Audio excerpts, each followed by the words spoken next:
Alright guys, welcome back to All Things Outdoors, and today we're going to be exploring the woods around here and identifying plants and possibly even finding animals that are in our area. So we're out here in eastern Maryland, not on the eastern shore, but we are on the western shore of the bay. So we're going to be coming up here and we're going to be looking around for some of the native animals and plants that are found in this area.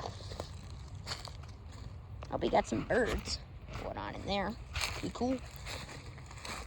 Oop, spiderweb. Not a fan of the spiderwebs. There's also full pollen season.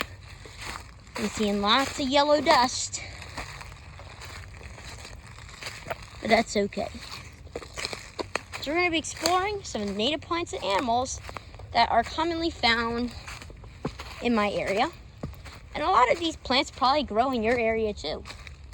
We will be pointing out possible invasive species that could be living near you. So, stay tuned. Oh, we got a cardinal over there on that log. Bright red male cardinal. Try and see if we can observe him. Or never mind. It's one of the road mark pegs. It looks like a cardinal from far away. Sorry about that.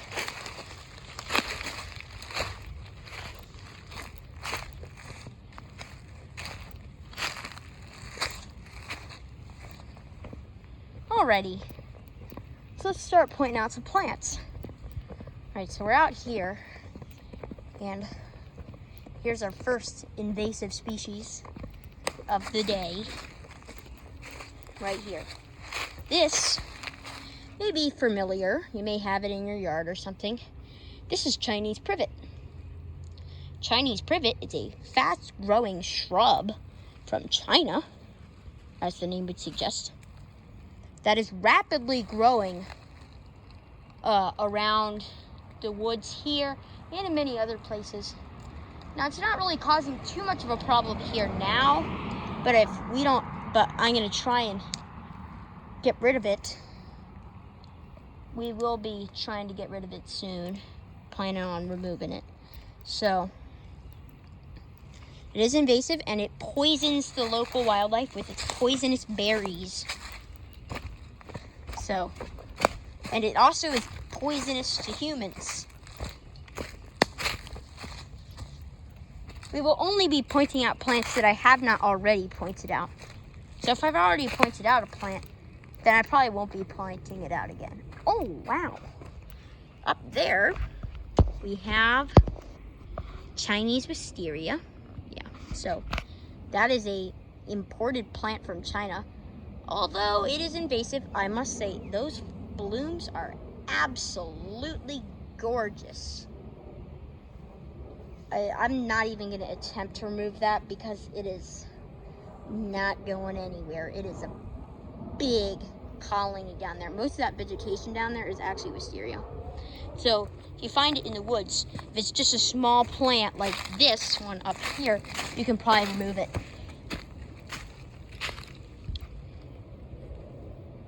Oops, we're still zoomed in. So if you find a small plant like this, probably remove it. So this is what the leaves look like. It grows very quickly. It can grow like 5 feet per year. It's incredible how fast it grows. Mainly only when it's growing as a vine. If it's growing more like a shrub or a bush, then it grows quite a bit slower. Here we have some nice dandelions.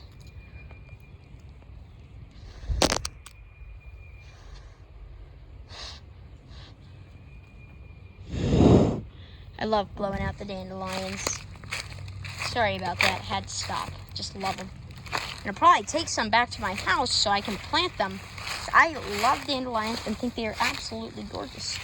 So if I can plant them, I will. Sweet vernal grass right here. So this is a native grass native to Europe. Very nice. In Europe, they actually have it as a house plant, and I believe it symbolizes psychic powers. Don't know what that's supposed to mean. But anyway, gorgeous grass. Look at those spectacular blooms. A lot of those big plumes that you see on many grasses, they are not just like part of the plant. Those are actually blooms. Oh my goodness. Oh, that is not something I wanted to see. You may recognize this plant. It is the bane of our existence. Right here. So this is Japanese knotweed. It is an invasive plant from Japan, as the name would suggest. And it grows rapidly. It grows, it basically, so underground, if you look, no, I'm gonna, see, so this is the main plant right here. And then see this is another one. So what it does is, or actually I think that was the starter colony. So this, it is edible, I think, but I would not eat it unless you know for sure. Oh, look at that. So you can actually see it. So here we got the main, one of the main plants, and then look at this. So underground, it has a big, see, this is the root, and it goes, and basically all these are technically all the same plant. And the stem, and it does look nice, but don't plant it. It's actually illegal to import it to the US now. If you really want it, just dig it up yourself. A lot of times, if you are trying to sell your house and you have Japanese knotweed on your property, the person, if you're trying to buy a house or sell it, then the person who would want to, the mortgage lender, will often deny a mortgage to the place, deny lending a mortgage to someone to buy it, or they will demand that you get rid of the Japanese knotweed because it is so invasive. And it will make people not want to buy your property because they do not want Japanese knotweed. It is nasty. And the seeds of it can lay dormant for up to 20 years. 20 years, that is just incredible. Absolutely terrible invasive species. Do not plant it. I don't care what you're using it for. Don't plant it. Remove it and kill it with fire. In fact, burning it is actually one of the best ways to get rid of it. So in the winter, if you have a large area of it and it's not really much important to you, you can call the, oh my goodness. There's something in there, but look at him. This is a turtle. Is it alive? I don't know if he's alive. Yeah, he's dead. Sad. I wonder what happened to him. Yeah, he's a baby turtle. That stinks. I did see something in here. Most likely a snake. It is a snake. Well, holly leaf. You see it. So this is a garter snake. Whoa. Oh my gosh. Oh, he is not happy. So this is a garter snake.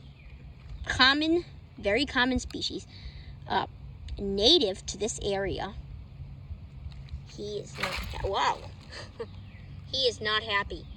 We're probably not gonna pick him up. But, so he is a garter snake. Wow. He's striking at me. Don't worry, he is not venomous. Absolutely harmless. He will not hurt me. If I were to get bitten by this snake, nothing would happen to me. It doesn't really even hurt that much. But, you know, I don't want to scare him too much. So if he calms down, we can definitely attempt to pick him up. But if he's not going to calm down, then we're going to leave him alone. I'm going to try and help him calm down a little bit. But anyways, you can see he's flicking his tongue at me. A lot of people are unfortunately afraid of snakes. Sorry about that. A lot of people are afraid of snakes, There's no reason to really be afraid of snakes. They do not want to hurt you. They will not hurt you unless you try to hurt them. So if you leave them alone, they won't do anything to you, basically. They're completely harmless. Even the venomous ones will not try to hurt you. This is just a garter snake. You can tell what he is by his stripe going down the length of his body. Wow. You can see he's flicking his tongue. He thinks I'm a predator. I'm going to try and help him calm down by going behind him. He won't really see me. Oh, never mind. He's turning around. Wow. He is very intelligent. He's got an ant crawling on him. Huh. Yeah. So, they are native. Don't hurt them. They're very important, actually. They are very important as they will eat. They will eat rodents and bugs and basically most of the things that we don't want around our houses, they will eat them. So, unfortunately, they do not eat Japanese knotweed. Yeah, it stinks. If they ate Japanese knotweed, everyone would have them. Japanese knotweed is miserable. Do not buy it or plant it. Yeah, so he is probably a year old. He probably hatched last spring. They get to be around 3 feet big, as I would say the maximum. The males are smaller than the females. And they're pretty fast. And they will not hurt you. I might try and catch him, but I don't know. As long as he's not, I think he's calmed down now. And he realizes, oh, never mind, he has not calmed down. So, we're not going to hurt him. But he doesn't know that. But we're going to leave him alone now. We're going to go look for some of the other interesting animals around here. Listen to those frogs. Lovely sound. Anyway, goodbye, Snake, and we will let you get back to whatever you were doing before I came up on you. He's over there. You can see him, actually. Actually, I don't really see him, do I? Oh, there he is. He's right there. Goodbye, Snake. Anyway, we're going to take a look over here to see if we have any skinks. Skinks are starting to come out again after the long winter, and I am excited for that because I love the skinks. The skinks are a native lizard, native to North America. Oh, we got a bunch of beetles in there. Well, got all the bark on that log. If we find another one, we will peel it. Here's some high bush blueberries. Oh. Wonder where this one was. Oh, there we go. That's where the blooms were. Oh, you know what? That's the blueberries. Can't wait for those to grow. Those will be good. You can protect them from being eaten. Birds will eat those. Birds are a big fan of the blueberries. And I think they like huckleberries. This is a huckleberry out in its natural forest setting.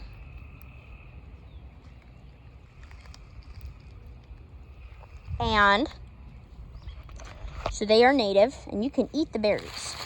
That's about it for that. They only grow to be about 4 feet tall. So there isn't really, other than the fact that they have edible berries, they're not that interesting of a plant.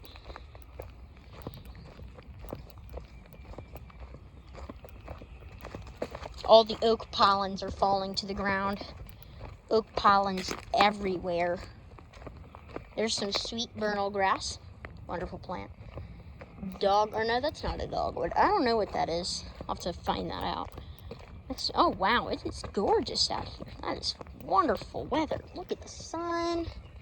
And on the cove, we can head down onto the beach. Well, I have to remove some of those reeds. Common reed. Another invasive species. Oh, there actually aren't that many of them. Good. Ooh. Someone must have been having a meal. This is one of the beaches in our area. Just on a nice quiet cove on a place called Black Walnut Creek in Maryland. Oh, we got seagrass growing. That is actually super good to see because seagrass is so important to the natural ecosystem here. Anyway, shift our attention over to the trees. So this is oh my goodness. Did you see the pollen come off of that thing? This is the pitch pine. And it is in pollen mode. Look at, so these here look like little pine cones on the end. Those make pollen.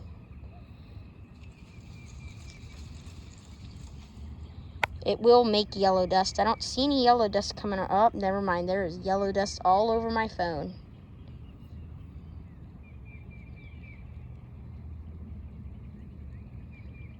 Wow. It's not even in full pollen mode yet.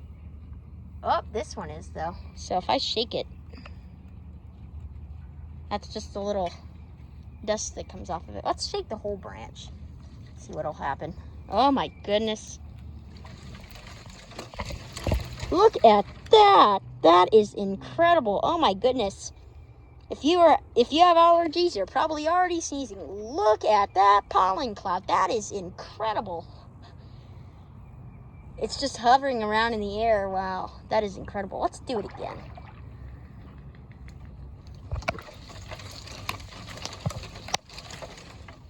Wow. That is a lot of pollen. Oh, that was crazy. That was crazy. It's not every day you get to do something like that. If you have any of those, you know those big spruce trees a lot of people have in their yards. If you have one, or if you know someone who has one, and they're fine with you doing it, you should go over there and shake one of the branches because they make so much pollen. It makes a huge cloud of pollen. There's actually a viral video on YouTube about a guy had a bulldozer and he tapped a pine tree. And then a tree-shaped pollen cloud erupts out of the tree. Oh, here we have another nice plant. I believe it's thorny olive, not the autumn olive. It's different. Oh, wow. Black haw viburnums in full bloom. So this is the black haw. I've already told you about it. So I'm not really going to tell you anything new about it, but these are the blooms. My gosh, there's pollen all over the camera from that. This is the black haw type of viburnum. Doesn't really smell like anything. Yeah. But that's okay. I mean, doesn't need to have a smell to look pretty. So you know that a lot of plants do not have any fragrance and they look pretty. For example, these oak trees and the pines. Pines make a huge pollen cloud right now. Yeah, those big spruce trees, I believe they're Sitka spruce.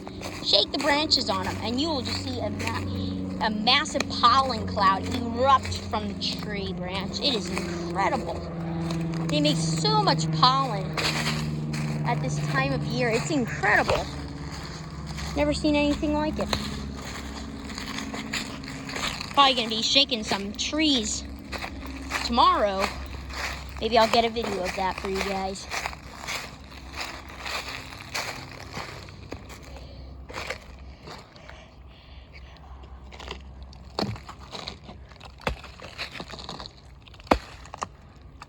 Not really much of anything going on here. Just trying to see if there are any animals underneath the bark of this big dead red oak tree.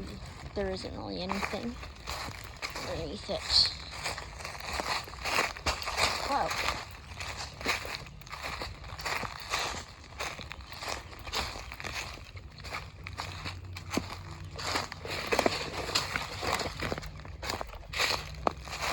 Well, that's about it for today's video. Or wait, actually, never mind. First, we are going to peel the bark off of this log, see if there are any animals underneath it.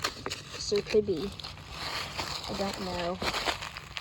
On this side, is looking more promising than the other side. Mainly because the bark looks to be less attached to the tree. And there isn't anything. Oh, never mind. I spoke wrong. We have beetles. But other than the beetles, that's it. So anyway, that will bring us to the end of today's video. And we will see you guys on the next adventure. But if you watched to the end, I applaud you.